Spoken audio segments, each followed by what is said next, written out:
do you get wisdom? How do you gain wisdom? Well, wisdom is knowledge that's applied over time. It's tested knowledge. In the 90s, the largest held stock was Lucent Technologies, which ultimately became AT&T, which ultimately was bought and sold like 100 times. If you had $1,000 worth of Lucent stock in the 90s, you were a big dog. Everybody thought you were so cool. It's almost worthless right now. Do you know what still is worth a lot of money? That was worth a lot of money, and it wasn't worth a ton in the 90s, but now it's worth a ton, right? Diet Coke. Who would have ever thought that there was more money in aluminum cans of soda than in a technology company, right? But here's what I know, right? I drink a lot of Diet Coke. Right? I don't really know how cell phones work. I have one. I don't know how it works, right? The other day, my aunt was hanging out with us, and she doesn't have the same brand of phone as me, and she asked me to take a picture, and I was like, Becca, how do you do this? Right? And they all made fun of me. My aunt, who's like 80, made fun of me. You know? Sometimes the best investments are the ones you don't make. Just because you have the time doesn't mean you should invest it in that person. Do you hear me? Just because you have the money doesn't mean, well, I have lots of money, I can make these investments. Yes, you could, but should you? Number two, if you're taking notes, when you're making investments, be careful not to put all your eggs in one basket. Ecclesiastes 11:2, but divide your investments among many places, for you do not know what risks might lie ahead. This isn't just about diversifying your market portfolio, okay? Right? This is why it's good for you to have lots of friends. Do you hear me? This is why you need to be in a home group and meet new people and stretch yourself beyond just your small little group of people. Because what happens when the unforeseen happens?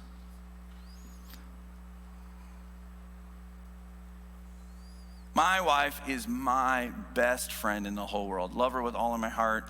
I don't really need anyone else but her. I love my kids. I love my grandkids. You guys are all right. But she's all I need. I need Jennifer, Jesus, and coffee. Not necessarily in that order. Sometimes in that order. You know, and I mean, that's all I need. I could just do anything in the world with those three things. That's all I need to keep going. Jesus ain't going anywhere. I almost lost Jennifer 20 years ago. She got diabetes. It was type 1 juvenile diabetes, but it didn't come on until she was in her 20s. And she was in the hospital and she almost died. And I'm like, what am I gonna do? I got 3 kids. And my best friend, my whole world, my reason for living. I mean, I love my kids, don't get me wrong. Don't hear what I'm not saying, right? But I can't do this. Now, thankfully, Jesus has the power to heal and completely healed her. And she's been completely free from that disease for 19 years.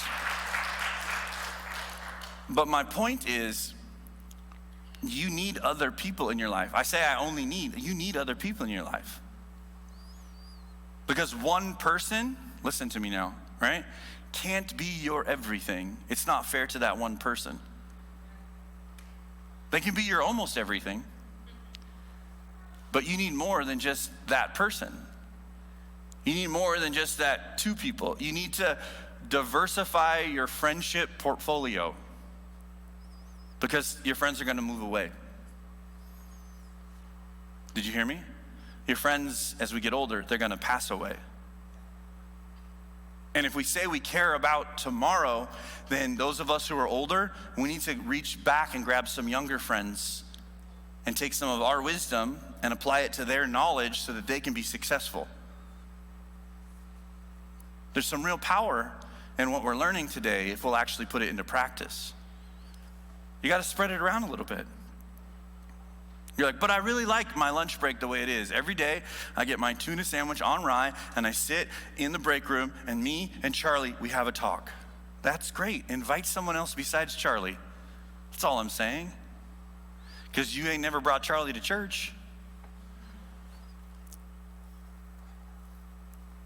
Who else needs to hear the story, your testimony, your story? How are you investing that in someone else? How is the good news that God has entrusted to you to bring hope to the world one person at a time, how are you investing that in the lives of other people?